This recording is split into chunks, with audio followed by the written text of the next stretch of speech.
n'ibintu bibiri. Icambere turazi neza yuko Evariste Ndayishimiye atari warongora Uburundi.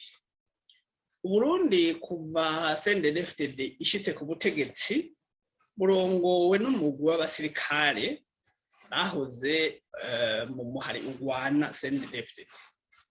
Uwo mugwi rero niwe ufata ingingo.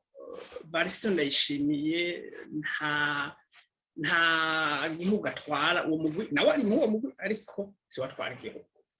Umwumvirije rero warumva yuko ariko yidogera nawe abamutwara basebuja, mugabo agatinya kubibabwira akabivuga abicishije impande.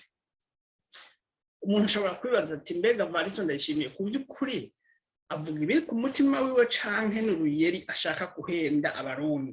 Kuko ku by'ukuri Evariste Ndayishimiye ari mu bakuru b'ibihugu kw'isi bafise inguvu nyinshi bahabwa n'ibwirizwa shingiro, ku buryo ata muntu n'umwe canke umugwi w'abantu wagomba kumunanira guhana canke kwegeza inyuma mu gihe uri kurononera abarundi. Kubera iki atabikora?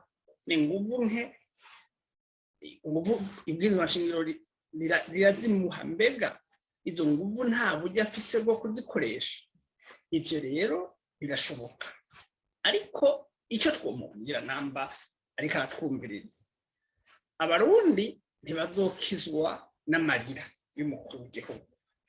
Abarundi ntibazokizwa n'amasengesho yonyene y'umukuru w'igihugu. Umukuru w'igihugu adashobora gukoresha ububasha afise ahabwa n'ibwirizwa nshingiro kugira ngo atabara bamwitura, ikintu cihutirwa akora atanga imihoho, biba bimunaniye kuyobora.